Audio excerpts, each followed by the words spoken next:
Birthday party horror. It was supposed to be a simple birthday party, a quiet celebration at my cousin Darren's remote cabin. No loud music, no big crowd. Just family, close friends, and the promise of Darren's famous barbecue ribs. We'd all been there before. The cabin had been a family retreat for years. It sat at the edge of a dense forest, far from the city noise, peaceful, isolated, perfect. The evening started off just as expected.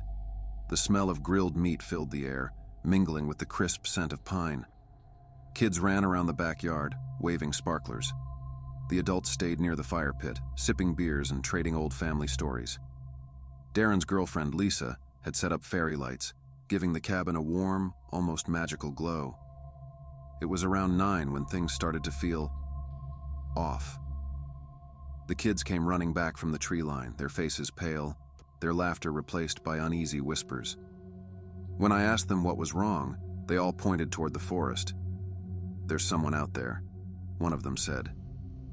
Darren brushed it off. "Probably just some hikers or a deer," he said, waving his hand dismissively. But the kids were insistent. They described seeing a tall figure standing perfectly still just beyond the first row of trees. When one of them tried to approach, the figure took a single step back into the shadows. Darren tried to reassure them by taking a flashlight and scanning the woods. "See? Nothing there," he said. But even from where I stood, I thought I saw something move between the trees, a flicker of motion, gone before I could focus. The unease settled over the party like a heavy fog. Conversations grew quieter. People glanced over their shoulders. The kids refused to go back outside. Lisa suggested we move the party indoors. Everyone agreed. Inside, the mood lightened a little. The cabin was cozy, its walls lined with family photos and old knickknacks. Darren cracked a joke about spooky birthday vibes, and we all laughed, though it felt forced. Still, the warmth of the cabin and the closeness of the group made it easier to push aside the strange events, until the power went out. The cabin was plunged into darkness, the fairy lights outside casting faint, eerie shadows on the walls. Someone fumbled for their phone flashlight. Darren cursed under his breath. "Probably the generator. It's been acting up," he said, grabbing a lantern. "I'll go check it out." "I'll come with you," I said. Something about the way the night had unfolded made me uneasy about letting him go alone. We stepped out into the cool night. The forest loomed around us, the trees now just tall, black silhouettes against the starry sky. The generator was in a small shed about 50 feet from the cabin. As we approached, I couldn't shake the feeling of being watched. I kept glancing over my shoulder, but there was nothing. Just the still, quiet night. The generator was fine. Darren gave it a few taps, and the power hummed back to life. "Told you," he said with a grin. But as we turned to head back, we both froze. A figure stood near the edge of the tree line, barely illuminated by the lantern's light. It was tall, unnaturally tall, and thin. Its limbs were too long, its posture slightly hunched, as if it struggled to contain its height. The head tilted unnaturally, as though it were studying us. My heart pounded in my chest. "Who's there?" Darren called out, his voice steady but loud. The figure didn't move. It didn't answer. I grabbed Darren's arm. "Let's go back inside," I whispered. He nodded, and we backed away slowly, never taking our eyes off the figure. When we were about halfway to the cabin, it stepped forward. That's when we ran. The cabin door slammed shut behind us, and we bolted it. Everyone was already on edge from the blackout, and our frantic entrance sent the group into a panic. Darren tried to explain, but before he could finish, the sound of footsteps echoed outside. Slow, deliberate. A shuffling gait that circled the cabin. The kids started crying. The adults grabbed whatever they could use as a weapon. Kitchen knives, fireplace pokers, even heavy lamps. Lisa pulled out her phone to call for help, but there was no signal. The footsteps stopped. For a long moment there was silence. Then came the scratching. It started at the back door, faint at first, then louder, as if something sharp was being dragged across the wood. The sound moved to the windows, each one in turn. Scrape, scrape, scrape. It's testing us, Lisa whispered, her face pale. It's looking for a way in. We huddled together in the living room, every creak and groan of the old cabin setting our nerves on edge. The scratching stopped, replaced by a new sound, a low, guttural moan. It came from all around us, as though the forest itself was groaning. And then the knocking started. Not at the door, but from the roof. "How is it up there?" someone whispered. Nobody answered. Nobody moved. The knocking turned into thudding, heavy and deliberate. Dust fell from the ceiling with each impact. Darren whispered for everyone to stay calm, but his voice was shaking. I gripped the poker in my hand so tightly my knuckles turned white. And then, nothing. The sounds stopped. The air felt heavier, oppressive. Minutes stretched into hours, or maybe it just felt that way. No one dared move. Eventually, the first rays of dawn filtered through the windows. We'd made it through the night. Darren and I cautiously stepped outside to find the cabin's roof covered in deep gouges, as though something with massive claws had tried to tear its way in. The ground around the cabin was disturbed, the grass trampled and clawed at. But there were no footprints, no tracks, nothing to indicate what had been there.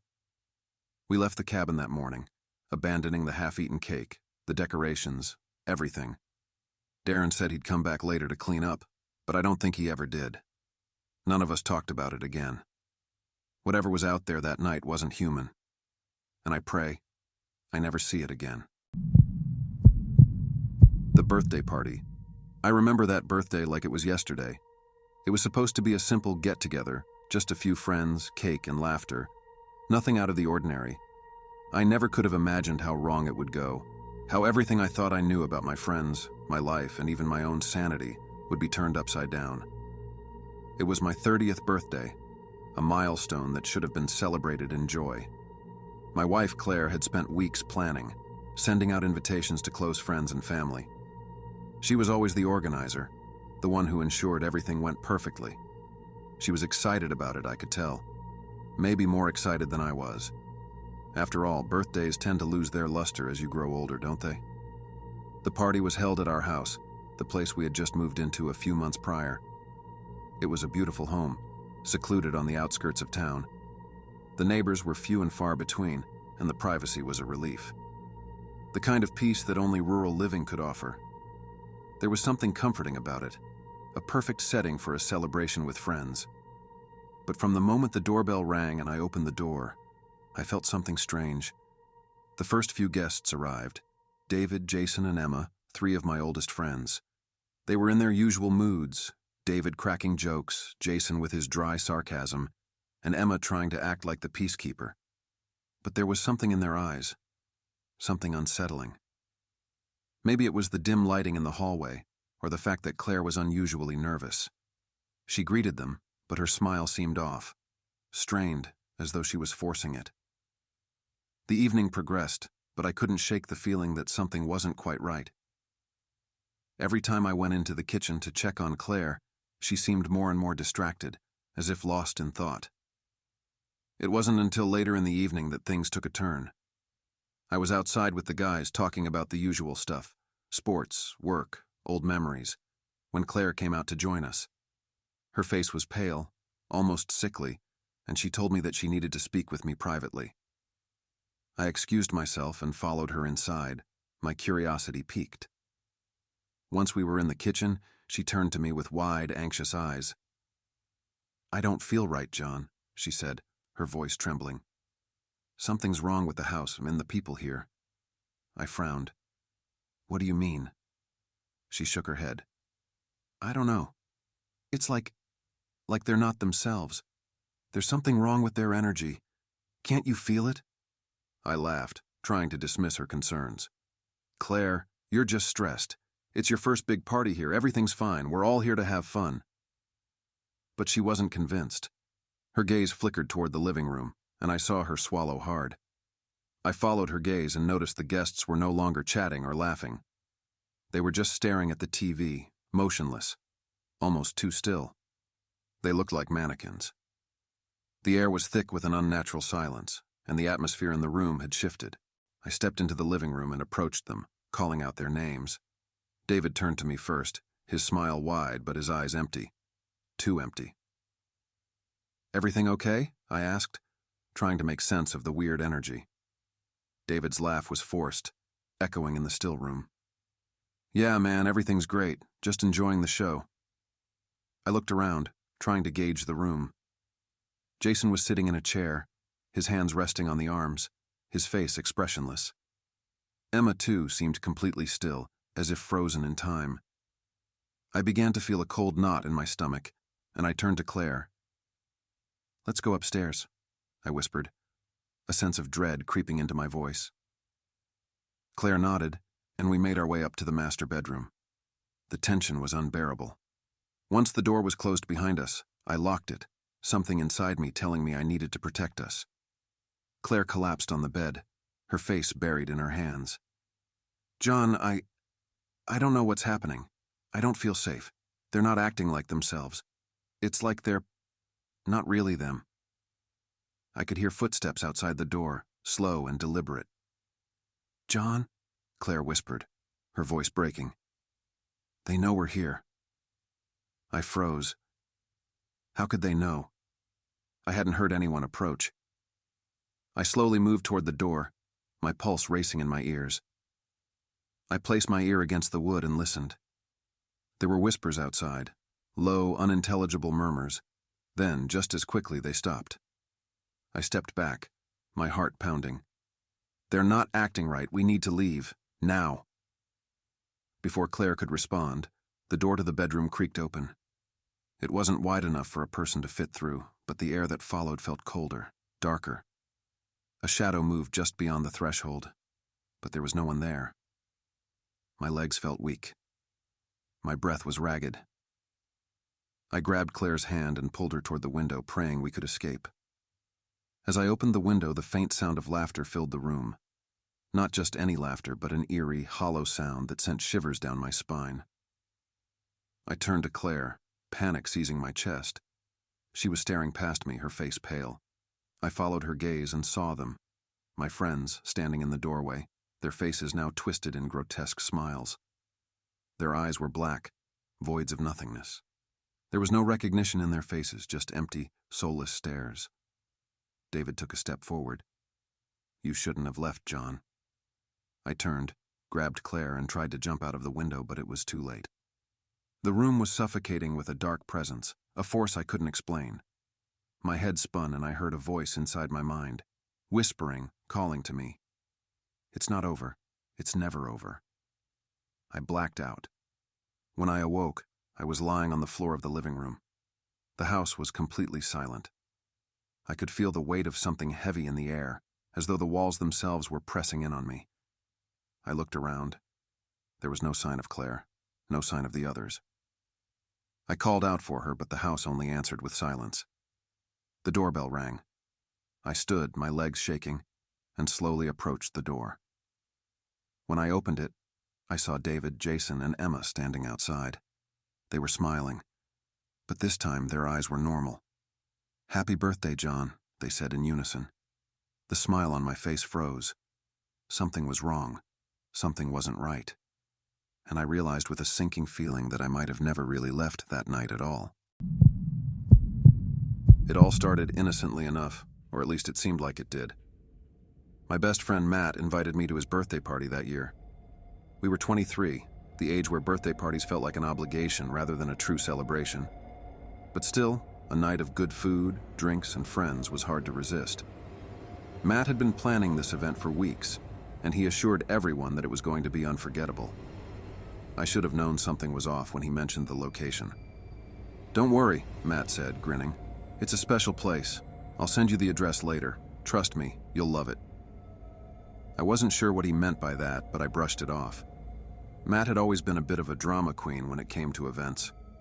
It was his thing, making everything seem more mysterious and important than it actually was. But when I finally received the address, I was a little taken aback. It wasn't a house, or a bar, or even a club. It was an old, abandoned building on the outskirts of town. I hesitated for a second, but told myself to stop overthinking. After all, It was Matt, my best friend since childhood. He wouldn't put us in danger, right? When I arrived at the location, a chill ran down my spine. The building loomed in front of me, dark and dilapidated. It had an eerie aura about it, and the windows were either boarded up or shattered, revealing nothing but pitch-black darkness inside. The parking lot was nearly empty, save for a few cars parked haphazardly.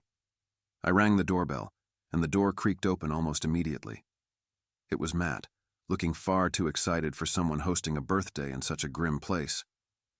"Dude, you came," he said, pulling me inside before I could protest. The air inside was damp, and the walls were covered in peeling paint. The faint smell of mildew filled my nostrils. It was as if the building hadn't been touched in years.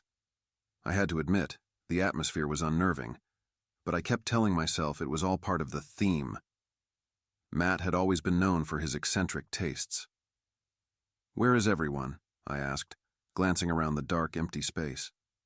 "They'll be here soon," Matt said, his voice a little too eager. "Come on, let's get the party started." I followed him through a long hallway that led to a large room. Inside, there was a huge table filled with snacks, drinks, and birthday decorations. But something was off. The walls were covered in strange symbols, and the candles on the table flickered unnaturally. I couldn't place it, but something about the place made my skin crawl. Matt handed me a drink, and I reluctantly took a sip. As I looked around, the hairs on the back of my neck stood up. The room seemed to grow darker by the second, and there was an odd hum in the air, as if something electrical was malfunctioning. "You're looking a little pale," Matt said, noticing my unease. "Don't worry, just relax. The fun is about to begin." At that moment, the door opened, and a few of our other friends trickled in.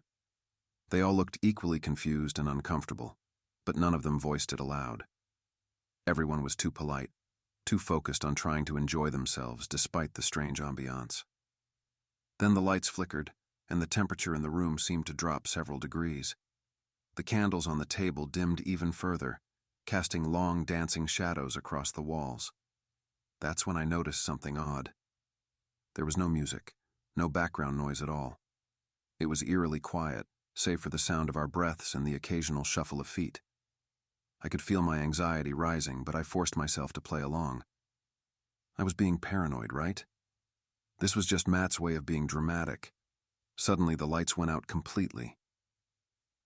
"Matt?" I called out, my voice a little too shaky for my liking. "What the hell's going on?" But Matt didn't respond. Instead, I heard a faint whisper, something almost inaudible at first. I turned toward the sound, but there was nothing, just shadows in the dark. "Matt!" I called again, louder this time, but no one answered. My heart began to race. The door slammed shut behind me, sending a jolt of fear through my body. Panic set in as I stumbled toward the nearest window, trying to open it, but the frame was stuck. I turned back, desperate for any sign of life. But there was no one. Not a single person. The whispering began again, louder this time, and I realized with growing dread that it wasn't Matt's voice at all. The sound seemed to come from all directions. "Get out!" the voice hissed. "Get out!" I was frozen in place, my mind scrambling for any rational explanation. But there was none. The temperature had dropped even further, and I could see my breath in front of me. The air felt heavy, thick with something I couldn't name. And then, the candles on the table flared to life all at once, casting a blood-red glow across the room. The shadows stretched unnaturally, contorting into twisted shapes that almost seemed to move. In the middle of the table, I saw it. A dark figure, barely visible in the flickering light. A tall, hunched silhouette with glowing eyes, staring directly at me. I felt a wave of nausea wash over me. My legs gave out, and I collapsed onto the cold floor. The whispers grew louder, almost deafening now, and the figure in the center of the room began to move toward me. "Matt?" I gasped, but my voice was barely a whisper, swallowed by the overwhelming dread that gripped my chest. Suddenly, the figure lunged toward me, its eyes burning with a malevolent fury. I scrambled backward, desperate to escape, but the shadows seemed to close in on me, trapping me in this nightmare. The figure's form became clearer, and I could make out the twisted, hollow face, grinning down at me. And then, just as I thought I was going to be consumed by it, the lights flickered back on. The figure vanished in an instant, as if it had never been there at all. The room was empty, the table was gone, the candles had burnt out. I was alone. I ran to the door, pulling on the handle with all my strength. It opened effortlessly, and I stumbled outside into the night air, gasping for breath. My heart was pounding, and my hands were trembling. When I looked around, I saw no one. Not a single car in the parking lot. The building, now illuminated by the moonlight, looked even more abandoned than before. The nightmare I'd just experienced was still fresh in my mind. But there was one thing I couldn't shake: Matt's face. The look in his eyes when he invited me in, as though he knew exactly what was going to happen, as though he had planned it. I never saw Matt again.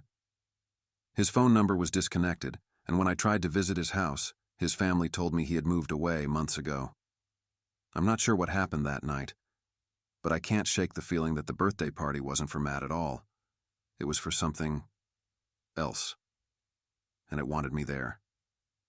It's been years since that night, but I still have nightmares. The whispers never stopped, and sometimes, in the dead of night, I can still hear Matt's voice, calling me from the darkness, inviting me back to the place where it all began. And every time I hear that voice, I feel the weight of the shadows creeping closer,